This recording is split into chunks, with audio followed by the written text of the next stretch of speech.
All right. Hello, everyone. Welcome in to the first spotlight for MSL Capita in January of 2021. I see Annalisa and Sarah. Thank you so much for joining us. We will get started in just a minute here.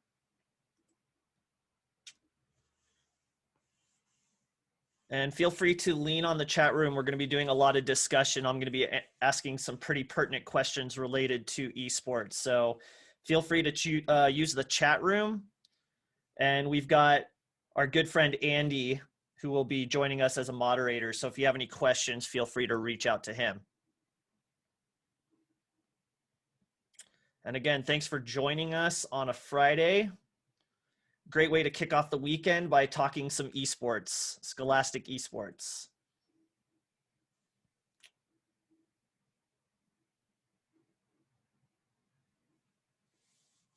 All right, we are going to go ahead and get started. Again, thank you so much for joining us. This session is all geared towards demystifying esports for educators, coaches, and parents. My name is Justin Goldman. I'm the Director of Athletic Partnerships at MindSpark Learning. I have a pretty significant background in professional sports. I've been involved in pro hockey for the past 15 years, and I've been involved in professional esports for 3 years, more specifically with NHL esports. And I've also been involved in scholastic esports for a couple of years now. So it's something I'm really passionate about. I'm learning about it every day. And I just really enjoy sharing what I've learned and having these discussions with fellows like yourself. So again, feel free to jump in the chat room, get involved into the discussion. It's a really fun one, and it's a really important one, especially during remote learning. So again, this is just one of a series of webinars and spotlights that we have that focus on esports at the scholastic level. This is really the first piece. So if you're jumping in for the first time with us here at MSL Capita, there's a great place to start. If you're just interested in upskilling and getting some professional development around scholastic esports. So we'll have some more information about the rest of this series and some other content that you can absorb from us here at MindSpark Learning at the end of this session. MSL Capita is focused on 4 pillars, and those pillars you can see right here on this slide. We really like to focus on the social purpose aspect of sport and community. Workforce development is also extremely important to us. We're always looking at ways that sports can help inspire kids to search new careers, and find interesting workforce opportunities that they're passionate about.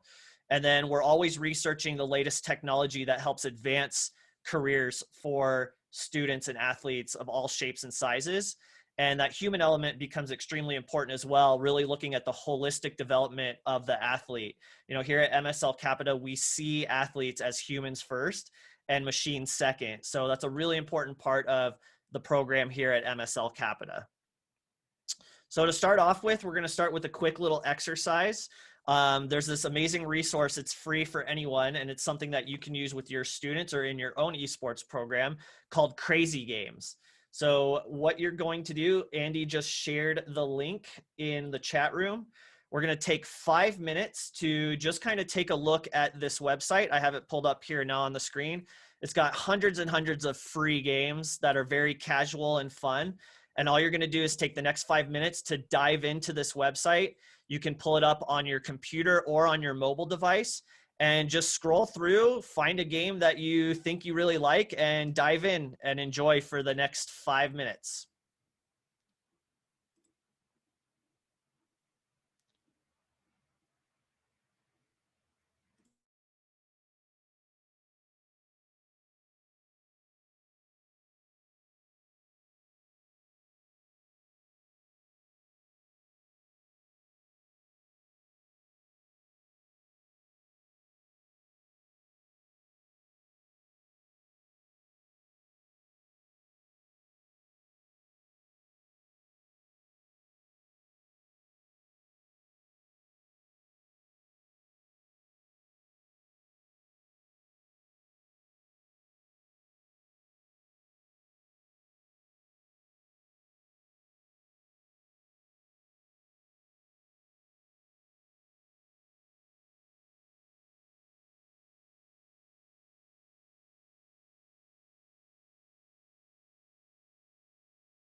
fabulous renovations. This house is going to be incredible.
Okay, as we kind of wrap up this little disruptor exercise, I'd love to hear. I see some comments in the chat room already.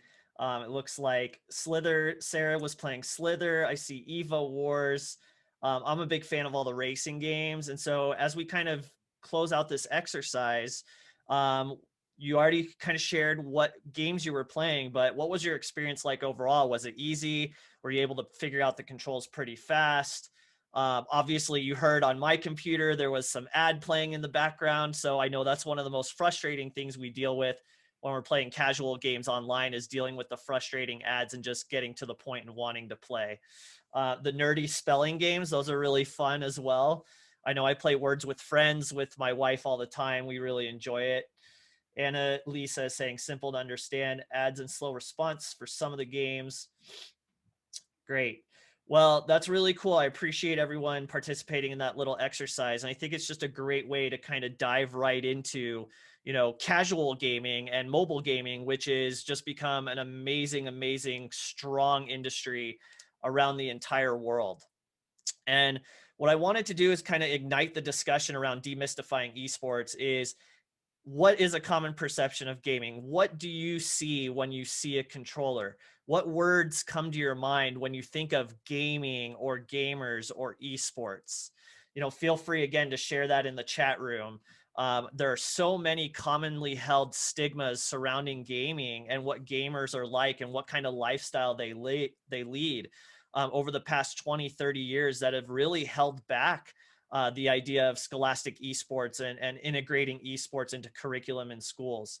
So really to kind of kick off this discussion, it's just, you see an image of a controller and it automatically conjures up a lot of different ideas and thoughts and concepts. And that's what we're here to do in this session, is really to shift your perception of gaming, especially if you are new to the esports scene or you're new to the idea that esports can be used beneficially in schools.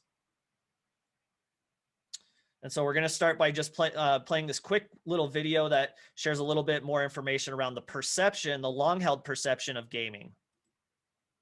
Today in society, still the idea of it playing video games is met with some negativity. It's so insidious though, because it comes down to this. When a person is motivated to tell somebody else who's playing a lot of video games to not do that, right? Go out and do something productive instead.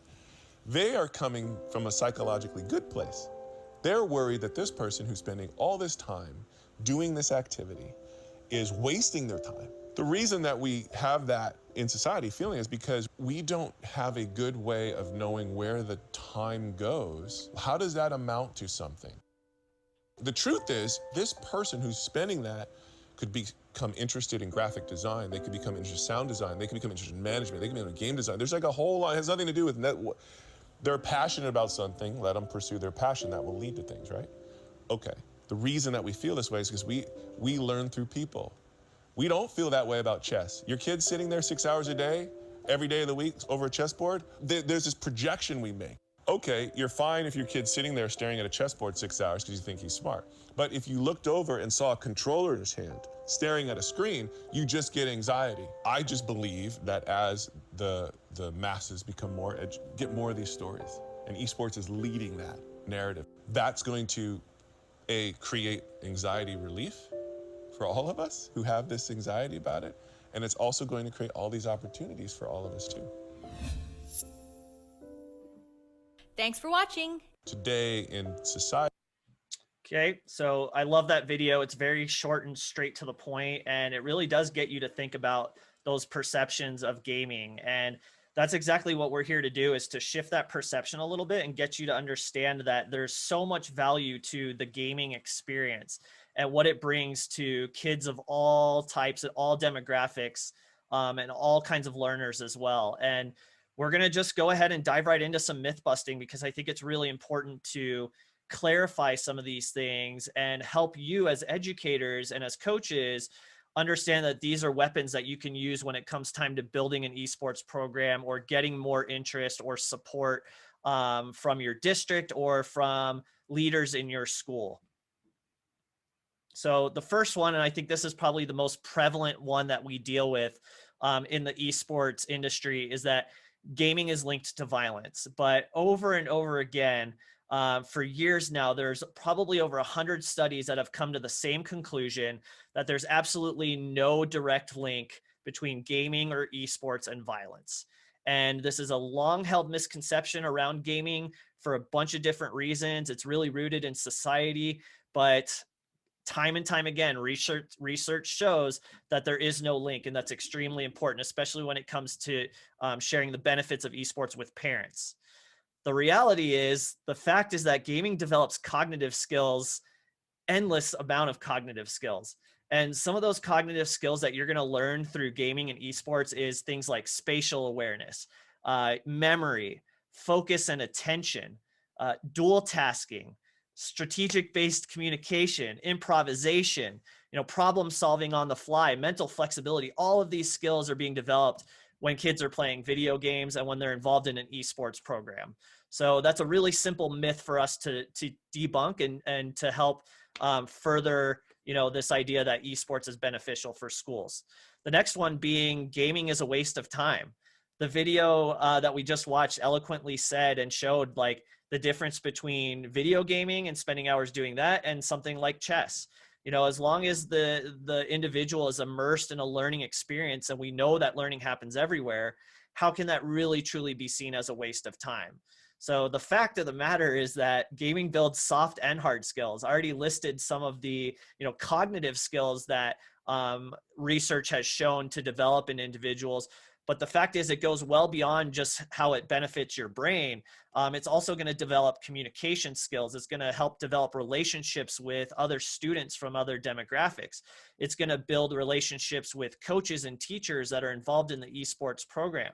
It's going to teach you how to, build a lot of different professional skills that are extremely relevant in today's world, whether that's tech literacy or digital citizenship, all of these different skills that come into play in today's fast-moving world of sports and technology. Gaming and esports provides that platform for kids to learn on their own in an unstructured environment and in a structured environment as well. Another myth that I think directly correlates to educators and maybe some of you is that, there's this myth that says you need gaming expertise or you need to be an expert in esports in order to coach esports.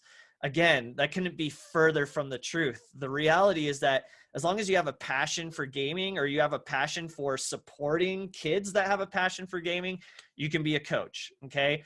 I've never been known as a gaming expert, but because of my background in professional sports and because I love inspiring kids and seeing them turn into professionals just through their sheer passion, I've been able to coach at a fairly high level in NHL esports. So as long as you have that passion and you really believe in what esports is all about, you are going to be a great coach. You're going to have a positive impact on kids, and you're going to make a real difference, not only in your school, but in your community as well.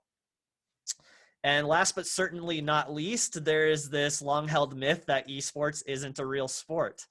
And I've had this conversation with many of my friends and many of my colleagues in traditional hockey, traditional professional hockey, that esports is not a sport. But the fact of the matter is that professional esports is booming, and it is in fact one of the fastest growing industries in professional sports right now.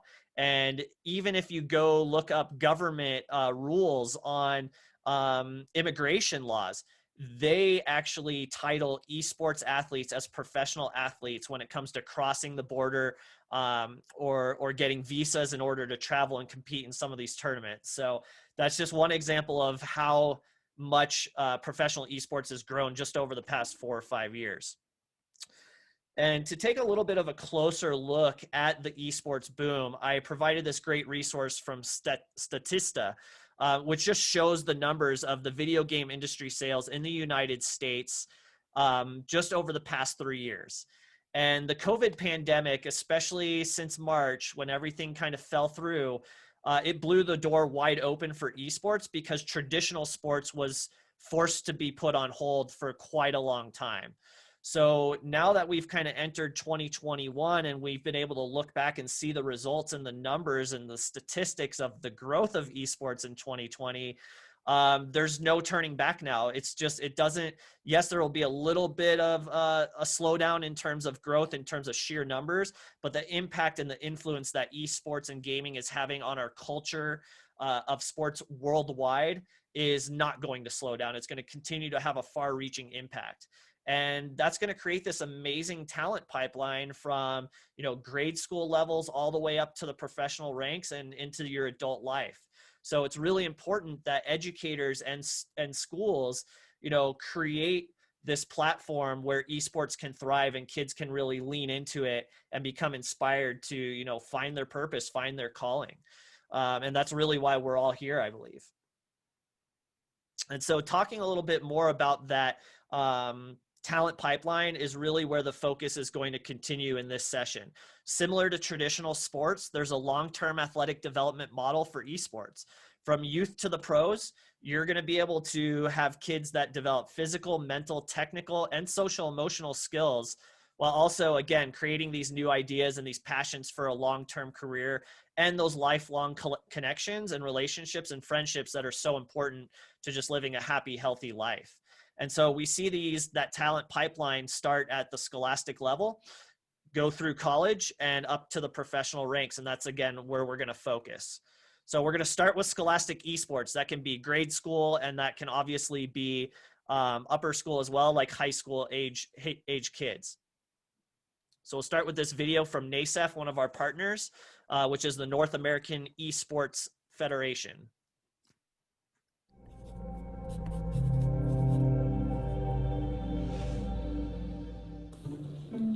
Esports has to do with a lot of bringing people together through not just competition, but that soul core of just shared passion.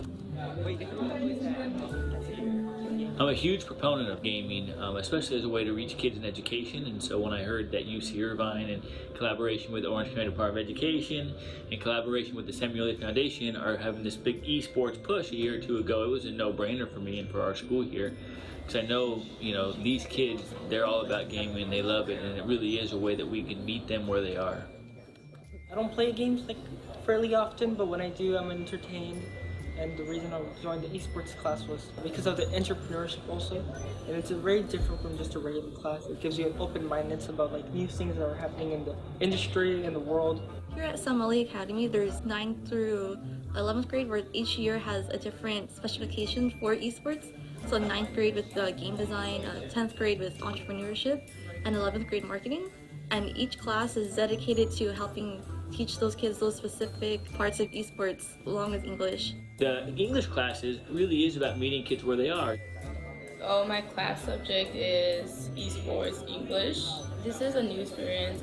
For a lot of people, they're not very interested in English, and I think this is a fun way to learn about English and at the same time learn about something that you might have taken interest of and that you didn't know about, and I think that's very cool too. Gaming is beyond what close-minded people think. There's a lot of writing and there's a lot of literature in gaming. It's a very good way to get students entertained in what you want to teach them. Right here, they're giving us an opportunity to do what we like to do.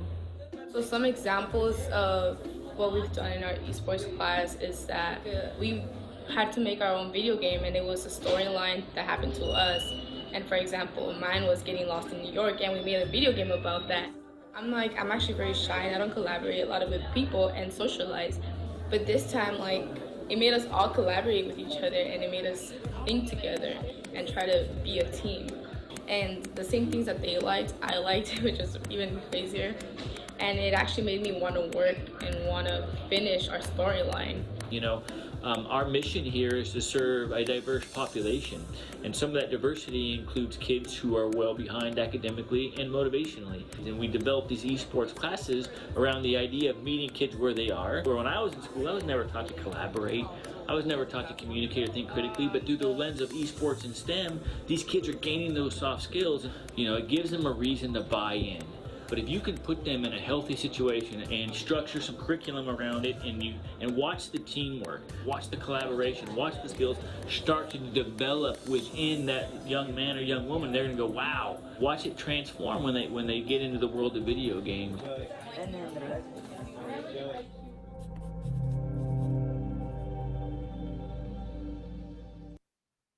Okay, so I wanted to get your thoughts on that video real quick. Was there one or two things that really resonated with you or stuck out, whether it was a comment from the teacher or any of the kids?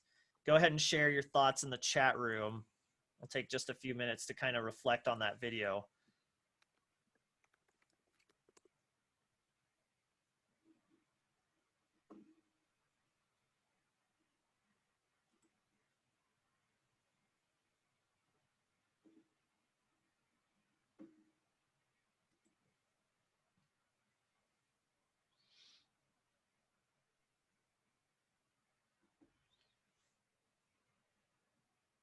All right, Annalisa, thank you for those comments. 100%. It's a great way to get students involved in their learning, especially for essential skills students often don't practice in school. Yeah, I think what stuck out to me in that video was the girl who was talking about the game she was designing when she got lost in New York. And it was really cool because she mentioned how she's usually a very shy child, but being in the group that she was in and working on this project, she really opened up a little bit. And not only did she learn some things and finish the project, but she probably also made a couple of new friends, which I think is just one of the best parts about esports is the friendships that these kids develop, even though they might be involved in different clubs or come from very different backgrounds. It brings kids together in some really special ways, and they have that common ground that they can work from because all kids love video games. Anyone else have any thoughts? Sarah, thank you for contributing. Loved hearing the kids talk about working together. Yep, that was a big part for me too. And I think you also heard the teacher say a few times, you know, meeting students where they're at, meeting kids where they're at. That's one of the real big catchphrases that you often hear in scholastic esports, and it's 100% authentic and true. Kids are already playing video games, so if we can lean on it and, like the teacher said, you know, craft and construct some creative curriculum around these video games and the stories that they tell, it's just such a great way to inspire the kids and really get them engaged in some authentic learning. And so looking at, and thank you guys for sharing your thoughts. I really appreciate it. Annalisa, like, keep the conversation going in the chat room. It's awesome. And so kind of moving forward in the scholastic realm of esports, that human-centered learning experience is a key part of what an esports program brings to a school. It's that deeply personal learning experience that's happening all the time in esports clubs, in the school and outside of the school when the kids are at home playing with their friends. And research consistently shows that students of all abilities and backgrounds are capable of enhancing their character development, the STEM engagement, which I know is really, really relevant right now in virtual or remote learning and in a lot of schools' new curriculum. And then that increased participation that we're all looking for right now. The Zoom burnout is real. The hybrid teaching is real. The burnout with hybrid teaching and hybrid learning is real. And so if there are ways that we can lean on games and esports to increase participation, whatever topic or subject you're teaching, it's going to go such a long way during this COVID pandemic that we're all still dealing with. And there are so many learning competencies in scholastic esports as well. And I know I mentioned some of them earlier in terms of the cognitive development or the cognitive skills that a student can learn, as well as some of the hard and soft skills. But this graphic really shows how they all kind of blend together. And that variety or that learning, that immersion in this learning experience that's really touching on all these different intrapersonal and interpersonal and cognitive skills, again, is what makes it so deep and so enriching and so poignant for a lot of these students that are looking for a purpose or looking for ways to blend their passion for video games and the learning that they have to complete and accomplish in a school setting. So I'll leave this up here just for a minute so you can kind of see how they all sort of blend together. And just so you know, we will be providing an online toolkit for you after this session is over. So you'll get a lot of links to these resources that you're seeing in the slide deck.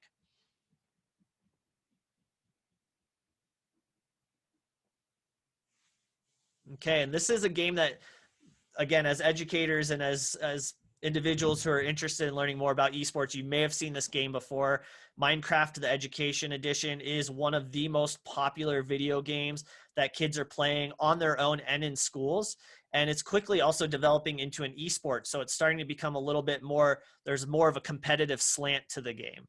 And that's something that's so exciting about the versatility around scholastic esports as well, is that you don't just have to create a competitive, you know, professional type club. You can also just have your casual gaming clubs that is more modeled like an after school chess club or anything like that, where kids can come in and play and they don't have to feel that competitive edge to it.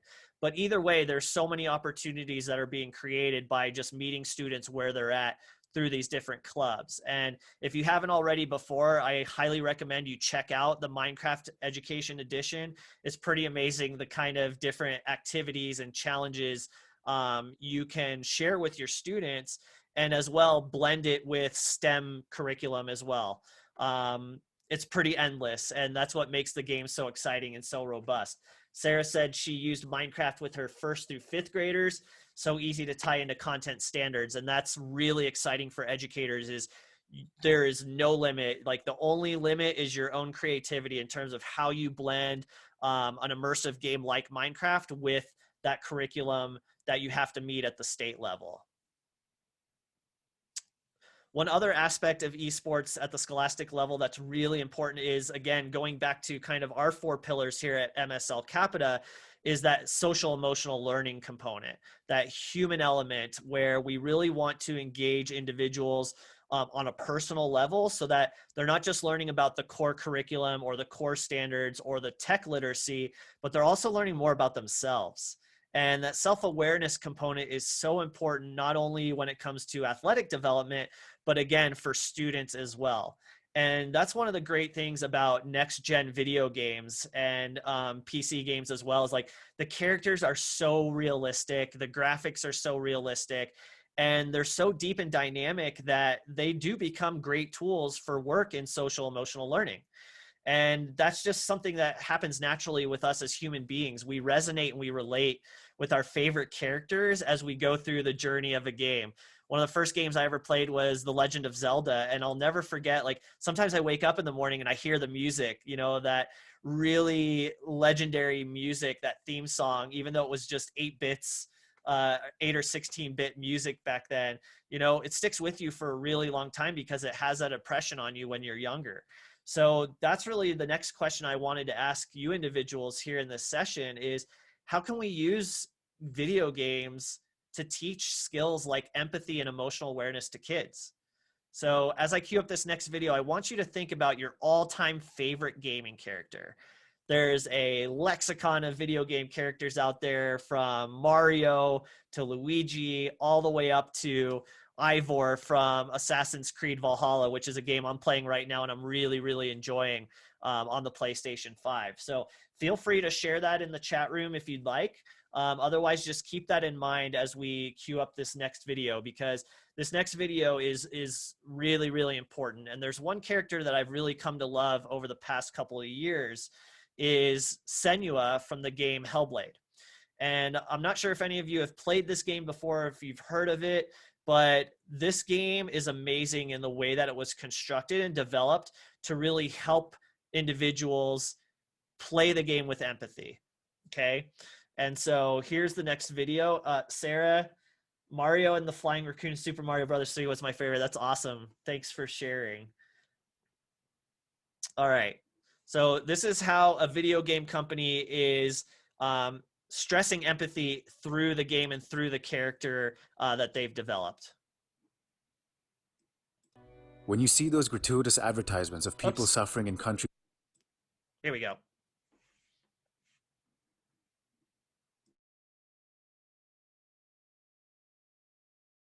Reality is fiction. It's a fiction conjured by our minds. When Senua sees abstract patterns in her world and hears voices inside her head, who are we to say this is not what's real? We share in this fiction, enter her reality, and in doing so, get a glimpse into the mind of someone suffering from psychosis. This was the explicit intent of the designers of Hellblade, to simulate the world as someone else sees it, to force us to bear witness to the truth of subjectivity. Puzzle solving was mediated by arbitrary symbols in the environment, getting us to search for meaning where others might not. The game used binaural audio to simulate the voices inside her head, and how each attaches to a specific personality. Even the single-shot third-person camera allowed us to experience Senua from outside herself, to convey through mechanics the disassociation that accompanies psychosis. To tackle this subject matter responsibly, Ninja Theory consulted with the neuroscientist Charles Fernyhough and spoke with people living with psychosis from a variety of groups. To authentically communicate the intensely subjective, Ninja Theory had to simulate that which can't be simulated, the projection that mediates reality and our perception of it. They went to extreme lengths to do this, including funding the game themselves and even lying to the players.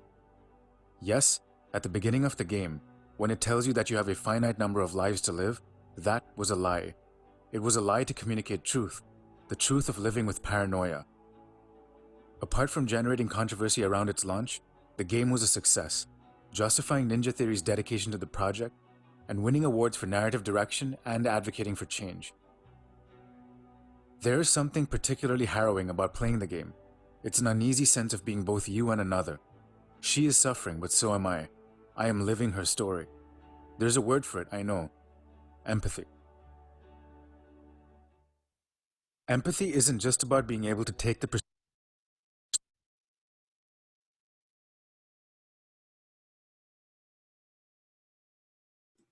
Okay, so that's actually a 20-minute video, and I'm definitely going to be providing that in the online toolkit because, like Sarah just said, it's a very powerful video that really ties in the idea that video games can be developed in ways where the characters have such an impact on the individual playing the game, you step into the shoes of someone who may have split personality disorder like Senua does, or a character that may have been abused when he or she was younger by their parents, and you have to live vicariously through that character. So many games now are so rich and detailed in the writing and the scripting that it really does become a powerful tool for social emotional learning for students. And we are just now starting to scratch the surface of what's possible, and even moving beyond the traditional console and looking at the future of VR technology and how VR can immerse a young student or a young athlete into this totally virtual reality, and experience different things, or different mental illnesses can be extremely powerful in helping kids develop that empathy. So kind of just to reinforce this aspect of the benefit of esports in schools, we're going to do a little activity, and I call it the hero in you. One of my favorite subjects in schools was mythology, and I loved it so much. I loved learning about ancient cultures and all of the different gods and goddesses that I even went on to go and study it a little bit in college. And so Andy is going to share a link to a platform for a very popular esports game called Smite. Okay, and what you're going to do over the next 5 minutes is you're going to scroll. Let me pull it up for you here. You're going to scroll through this very deep library of characters in the game Smite, and you're going to look through them, and you are going to choose your favorite god or goddess. It could be one that you just loved learning about when you were younger. It can be one that has some really cool attributes or moves in the game. And how you can learn is just by clicking on the character, and it will not only pull up, a list of all their abilities, but it'll also pull up their story and their background as well. And so 5 minutes isn't a ton of time because there's so many great characters in this game. But go ahead and give yourself 5 minutes to just choose one, and then we'll reconvene when the 5 minutes is up.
Okay, so as we wrap up this exercise, if we had a little bit more time, what we would do is actually go into breakout rooms and we would share and discuss, you know, the god or goddess that we chose and why we felt like we resonated with that character, or why we chose that individual god or goddess.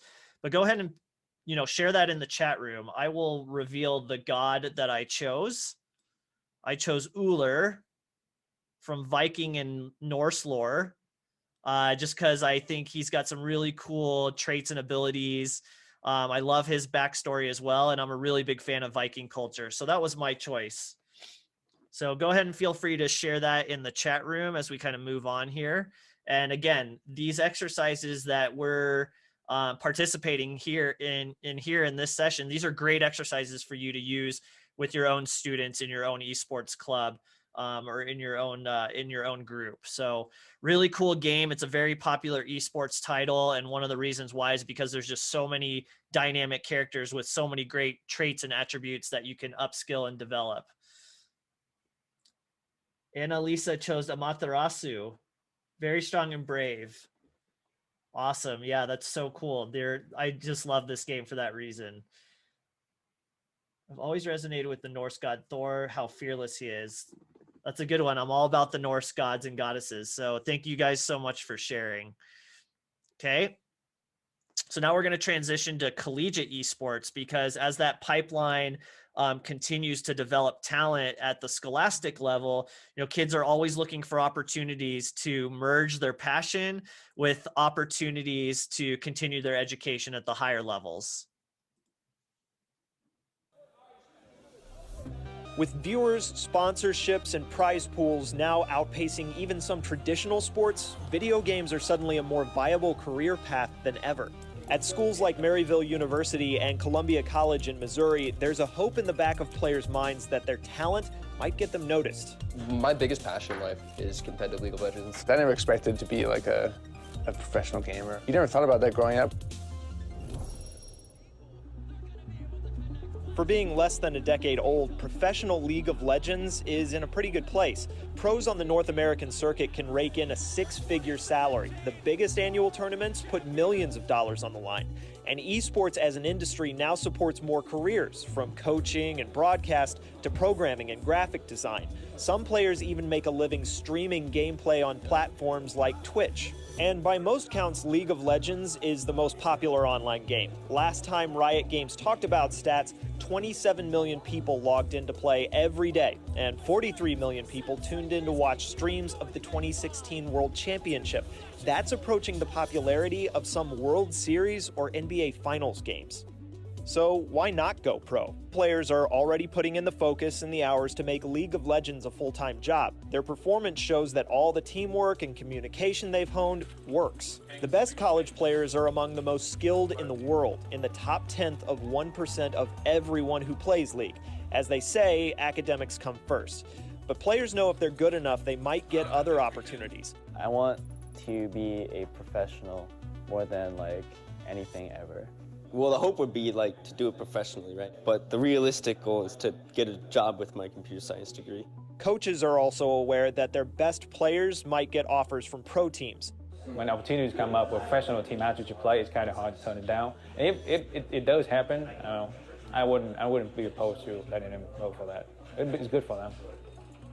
I have no problem with them going pro if they want to. I mean, who wouldn't want to go pro if they have the drive for it, you know? I make sure that they read the contracts, because, I mean, you never know what the contract's going to say or state. That didn't happen during Maryville's 2017 season, and if it ever does, it's still not for everyone. The time and effort needed to go pro is even more demanding than playing for a varsity team. To go pro, you have to be really motivated, and you have to dedicate a lot of your time. And I don't feel like I'm at a place where I can commit as much time as my teammates.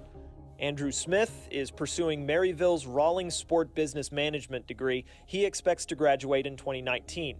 I never expected to go to college for playing video games, so it's kind of weird to look back and think about it. It's not like it was something I dreamt about, it just happened, so that's the coolest part. It was always sort of like a pipe dream of mine, I guess, to eventually make it pro. If I can't make it as a pro player, I would love to work for an organization or even Riot Games as part of their broadcast team. Since the 2017 season, Connor Doyle has moved to Lourdes University in Ohio to finish a degree in business administration and captain the school's League of Legends team. He's also interning as a coach for Wind and Rain, a league team on the European pro circuit. But he remembers where he started, with the team he helped build when he signed on at Columbia College. That process definitely taught me a lot about myself, taught me how to be a better leader. This was when I was at Colby College my sophomore year. I had to make a decision whether or not I actually wanted to try and make it pro and follow my dream. It still feels a little crazy looking back, but I think I made the right decision. Okay, another great video that shows just how, as students get older and they develop these passions and these skills through esports, it starts to mirror traditional sports a little bit in terms of the competition and some of the pressures or decisions student athletes have to make in regards to turning professional, or maybe going down a little bit of a different route and deciding to find a tech literacy or a job in technology that still allows them to stay involved in esports, but maybe not on the competitive side as an actual player.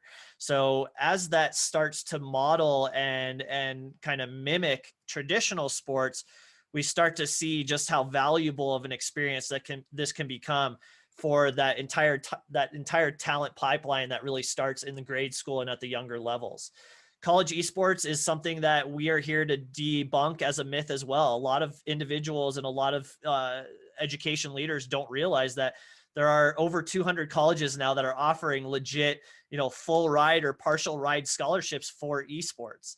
And because the NCAA hasn't actually formalized esports yet, like they have the traditional sports, there's all kinds of amazing independent leagues that are sprouting up and developing their own rules and regulations, and allowing them to, give money to these kids to become esports scholars, so to speak.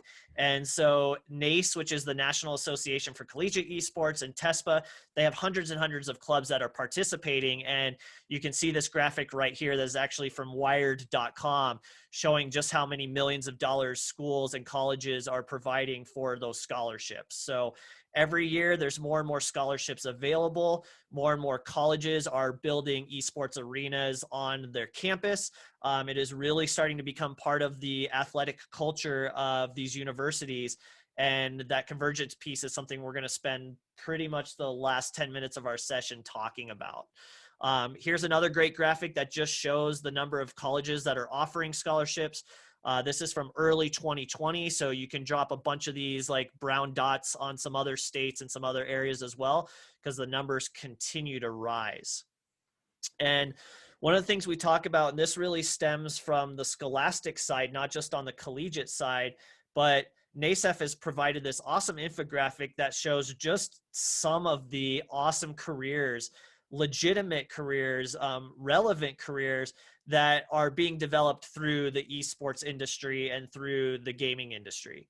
And that's what's so amazing about all of this. Again, you're not just developing the soft and hard skills that are going to serve them in their future, but they're learning very specific skills and very specific techniques that will fill a niche that is starting to become more and more important for these bigger esports brands and companies.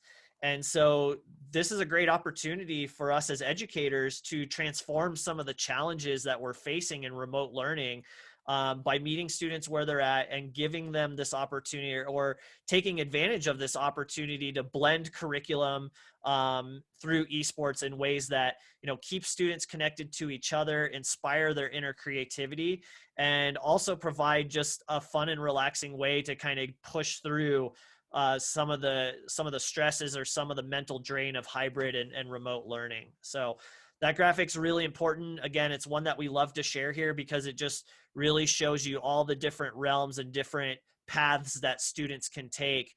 Maybe if they're not, an elite player of an esports game, they can still provide value to the esports industry and stay involved in this amazing industry in a variety of other ways.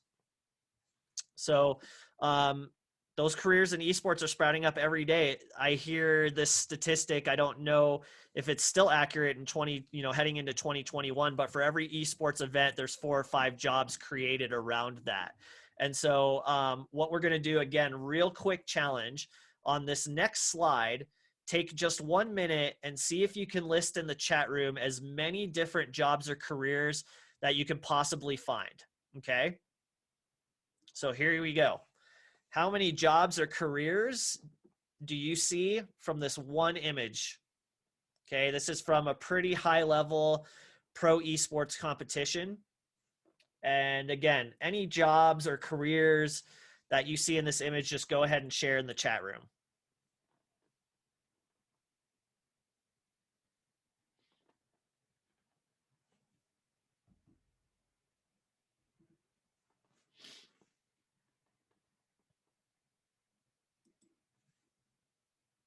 Sarah, announcer, right. Broadcasting, shoutcasting is a huge part of professional esports and esports events.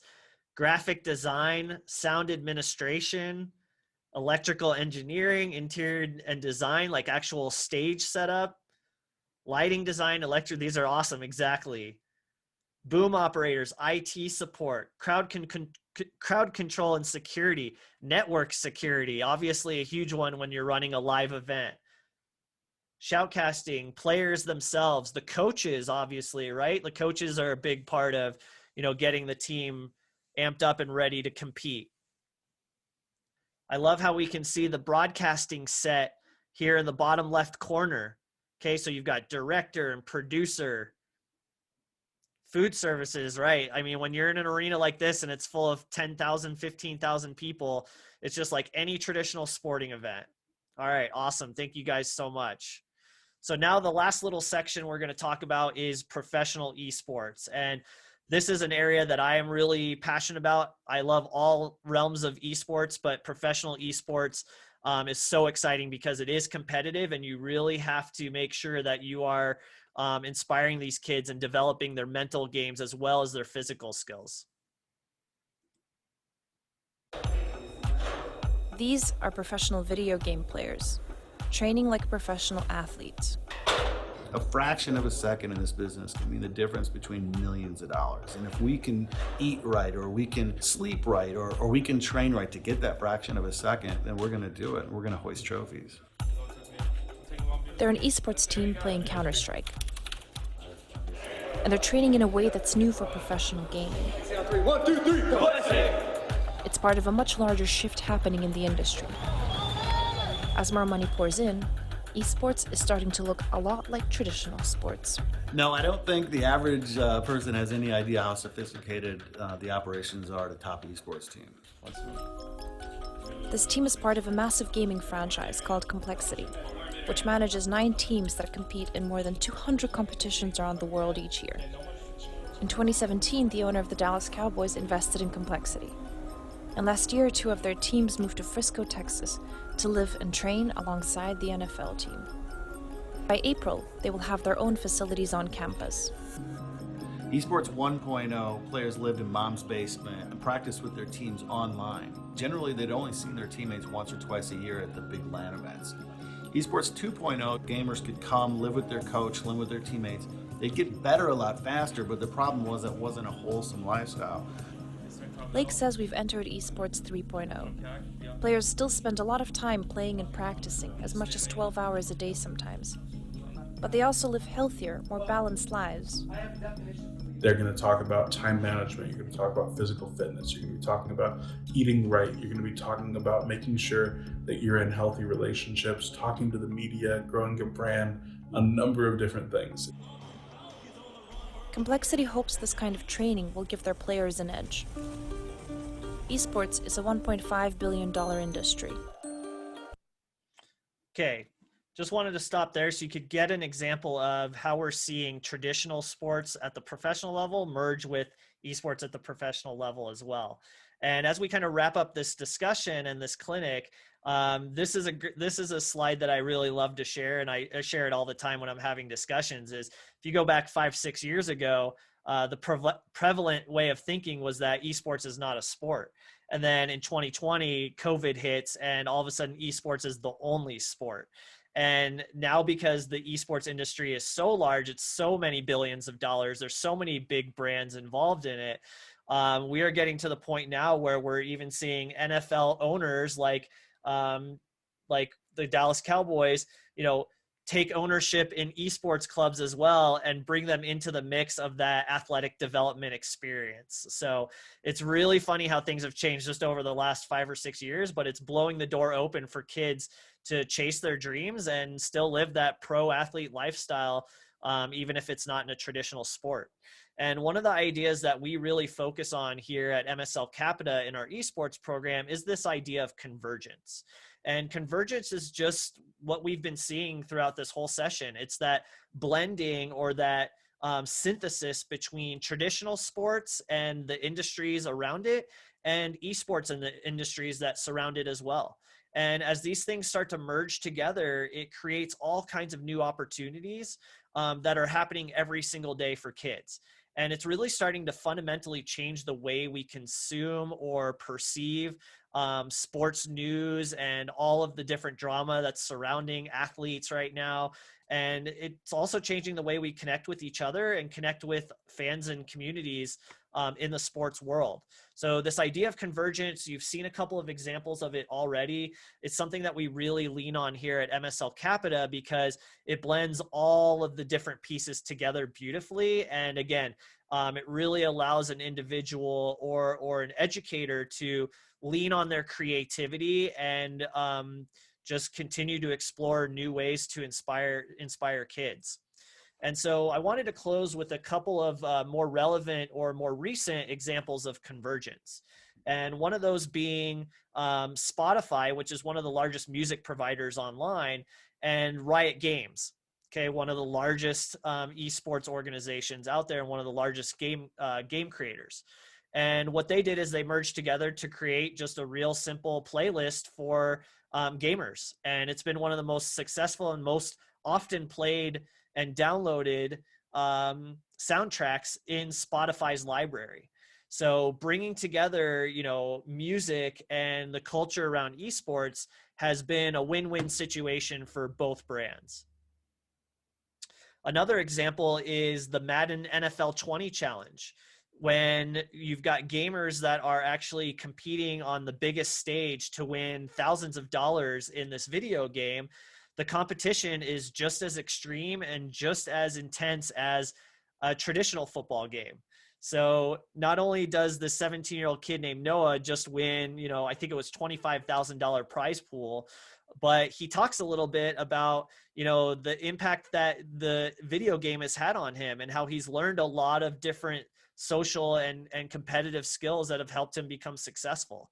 So again, this is a great example of convergence where we're taking the competition of the video game in the NFL and merging it with a tournament that brings kids, pits them against each other, and they learn a lot from that and they gain a lot of opportunities, and there are a lot of jobs surrounding that competition that's happening on that big stage. And another example of convergence would be the NBA 2K League, which is one of the most popular esports leagues in the world right now. And this is where every NBA team basically drafts and develops and recruits their own group of esports pro athletes to go out and compete against other esports teams. So it's really, really cool because you're actually starting to see NBA players invest in the NBA 2K teams because they're just so passionate about it. It's a great way to, converge with fans and get to know fans a little bit better. A lot of NBA players and a lot of pro athletes love gaming as well because they've grown up with it. And so it's just, again, another great example of how these industries and how these separate domains are starting to come together and create new opportunities, new jobs, and new experiences that we all really enjoy. Okay, so to kind of wrap this up, at the beginning of this session, I asked what your perception of gamers was or of video games was. And now that we've kind of gone through this journey and we looked at the talent pipeline from the scholastic to the collegiate to the professional level, and we debunked some of the myths surrounding esports, I'd love for you guys to share maybe how your perception has changed a little bit. Is there something that you learned that maybe you kind of knew in the back of your mind, but you didn't really have full context for it or a full understanding. How has your perception of video games and the esports industry changed just by sharing some of the content that we shared over the last hour? So that is what I would love for us to discuss as we kind of close up here. Annalisa, much wider perception of the possibilities for students when participating in esports. So many great uses for it. Absolutely. And Lisa, I think you could actually spend 3 or 4 hours just going through some of the slides that showed the different career paths that are possible for students.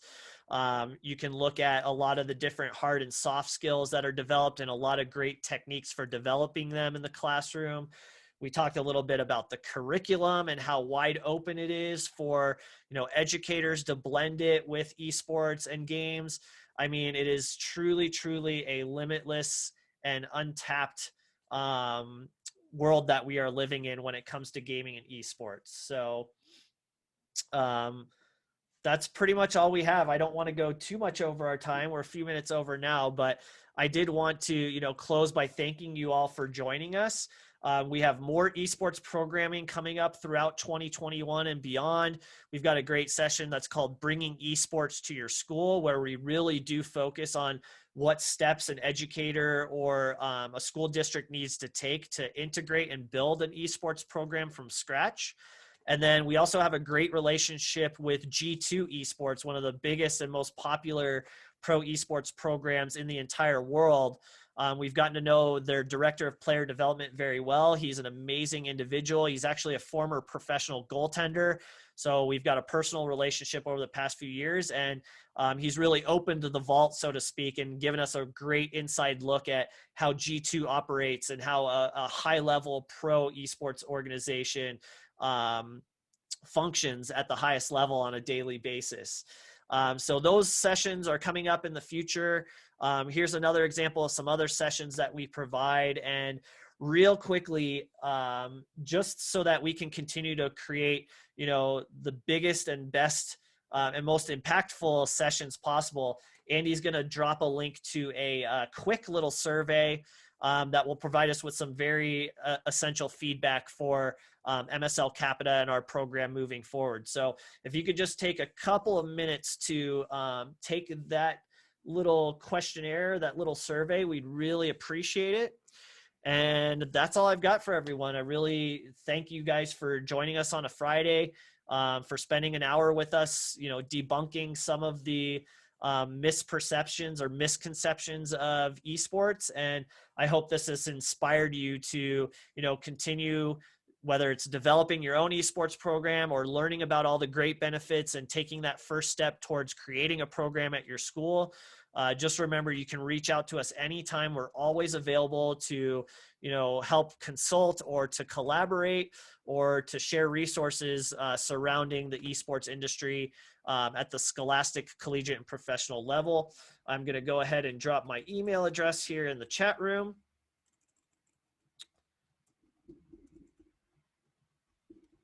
Okay. Annalisa, so I'm not exactly sure if you'll get a copy of the slide deck, but what we do is we create online toolkits that will have a link to every single resource within the slide deck. So if you don't actually get the exact deck, you'll get all the same resources and infographics and video links that were included in this slide deck, plus some extra things as well. So we have a very, very deep and robust toolbox of resources in Scholastic Esports. So we will make sure to share that with you as well. You'll get a follow-up email from us over the next 24 hours. So thank you guys so much. Really appreciate it. Enjoy the rest of your Friday. Enjoy your weekend. And I'll hang around for a few minutes just in case any of you have any follow-up questions. Otherwise, thanks again for joining us and hope to see you at our next MSL Capita offering. Thank you very much. I appreciate your time. This was really fun. Cool. Thanks for joining. Where are you, just so I'm just kind of curious, where are you located? I currently live in Maryland, in Southern Maryland. Okay. But awesome. I'm from Texas, so I'm looking forward to getting back there as soon as I can. Yeah, very cool. I'm originally from Texas as well. I was born and raised in Plano. Yeah, I'm from Dallas. Okay. Yep. I went to Jesuit College Prep High School. So Nice. I haven't been back to Jesuit in a really long time, but it was a great school. I really enjoyed Jesuit. Yeah. And now you said you play professional hockey. I'm a huge hockey fan, so. So I did not play professionally, but I've been involved with NHL goaltenders and goaltending for about 15 years. I used to write, I wrote for NHL.com for 4 years, and I've been involved with goaltending development for USA Hockey for the past 4 years as well. So mostly on the coaching side and on the player development side. Because goaltending is very, very much underappreciated, and there's not a lot of educational resources for goalies and goalie coaches out there. That's great. Well, that's awesome. We'll have fun with it. I love hockey. I kind of play roller hockey, but I love ice hockey. Very cool. Yeah. Are you a Capitals fan? Well, no, I'm from Texas. Okay, so you're a Stars fan. So I'm Stars fan. I used to work for the Houston Aeros. Okay. So it's been a long time, but yeah. That's really cool. Yeah, I minor hockey. That's where I got my start in pro hockey, was in the minor ranks. And yeah, if it wasn't for the Dallas Stars coming to Texas, I'd probably still be roping cattle on our farm somewhere. So the Dallas Stars moving from Minnesota changed my life. So that's really cool.